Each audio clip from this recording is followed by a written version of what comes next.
Okay, so today we're going to talk about accompanying baile. First, for this video, we're going to cover tangos.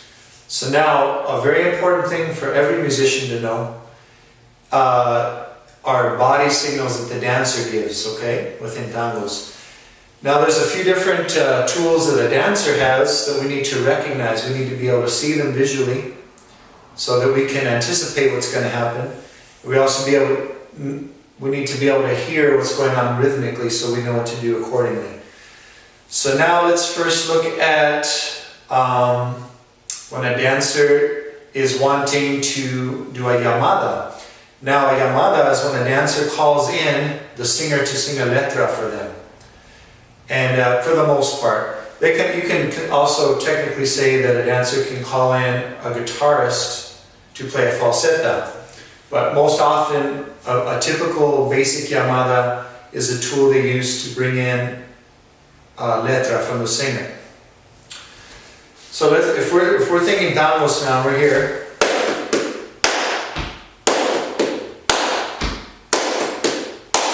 If a dancer is just holding compás in their body, they're basically just holding a marking step. So for example, they could be here.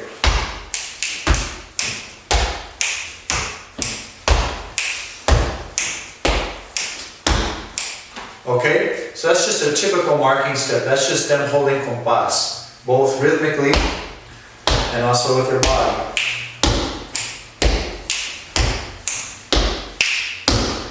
Now, if a dancer is going to do a llamada and they know what they're doing, they're going to give a signal to the musicians that they're about to do a llamada. Because if they just do a llamada, musicians probably won't have time to play the llamada with them, which is what they're supposed to do to make everything come together. So I'm going to show you a body signal from a dancer that's a cue to you that they're about to do something, in this case a llamada. So if I'm here marking 1, 2, 3, 4, 1, 2, 3, 4, 5, 6, 7. Now that little step back on 5, 6, 7 is what's called a recoge for the purposes of this study. And it's basically just a backup, and it's just a signal of preparation for a llamada. So again, if I'm marking here,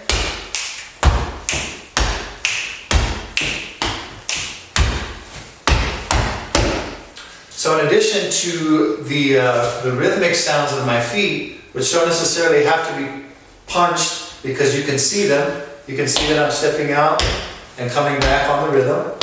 Also, you can see that this is happening. 3 steps back. You don't need to necessarily be able to hear that, but you have to recognize what that means, those 3 step back. Now, in addition to that, I'm using my arms to come up and to close. So this is another signal to my musicians that I'm about to do something. So again, if I'm here, now I'm not going to make any noise.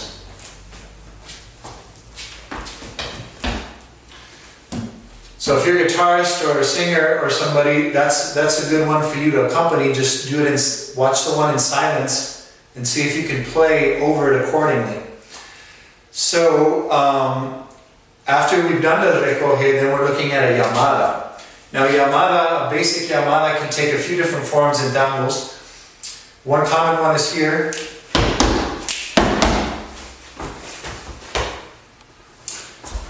Which is 1, 2, 3, 4, 5, 6, 7.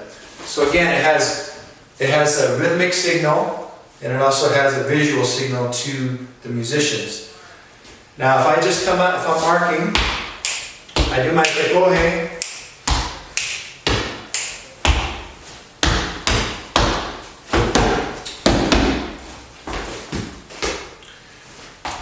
What I did is recoge backed by a llamada. Now that's one type of llamada. It sounds like this. 1, 2, 3, 4, 5, 6, 7. And then of course it looks like what it sounds like. 2, 3, 4, 5, 6, 7. Technically, I should be able to not even do the feet. I could go like this. And that should be enough of a signal to see that that is a llamada, especially if I preceded it with a recoge. So you want to really recognize those two things. They're very, very important in accompanying widely. Now we're going to go over the same thing in another video for bulerías.